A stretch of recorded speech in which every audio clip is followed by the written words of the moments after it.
సాయి కృష్ణ కేసులో CC footage, call data భద్రపరచండి. కృష్ణలంక పోలీసులకు విజయవాడ కోర్టు ఉత్తర్వులు. సాయి కృష్ణ కేసులో వెలుగులోకి మరో వీడియో. లాకప్లో పోలీసులు కొట్టారన్న ప్రత్యక్ష సాక్షి. ఇన్స్టాగ్రామ్లో వీడియో పెట్టిన మహంకాళి చందు.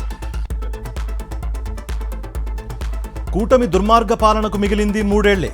బాబు విధ్వంసాలపై ప్రతి ఇంట్లోనూ చర్చ జరుగుతోందన్న వైఎస్ జగన్. రైతు భరోసా నిధుల విడుదల ఈ నెల 30కి వాయిదా. మదిరలో కార్యక్రమం నిర్వహించాలని తెలంగాణ కేబినెట్ నిర్ణయం. పంటల కొనుగోళ్లపై మంత్రులకు సీఎం దిశానిర్దేశం. తెలంగాణలో నీట్ పరీక్ష రాసే విద్యార్థులకు గుడ్ న్యూస్. ఆర్టీసీ బస్సులో ఉచిత ప్రయాణం అందించాలని ప్రభుత్వం నిర్ణయం. ఆర్టీసీ గుర్తింపు సంఘాల ఎన్నికల ప్రక్రియకు గ్రీన్ సిగ్నల్. నిజామాబాద్ జిల్లా వేల్పూరులో బీఆర్ఎస్ నేతల రాస్తారోకో. యాప్ను రద్దు చేసి ఎరువుల రేట్లు తగ్గించాలని డిమాండ్.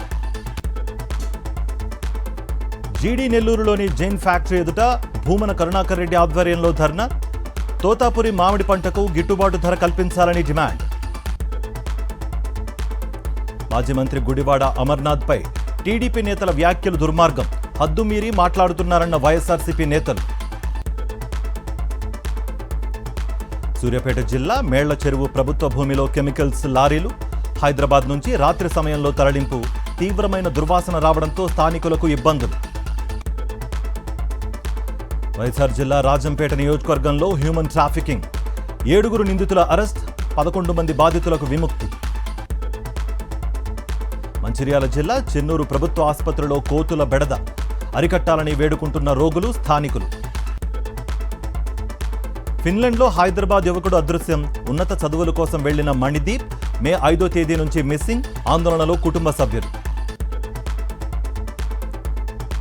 జగిత్యాల జిల్లా సర్వాపూర్లో రైతన్నలను చైతన్యపరుస్తూ పాట. కరువు నేపథ్యంలో స్వల్పకాలిక పంటలే వేయాలని సూచన.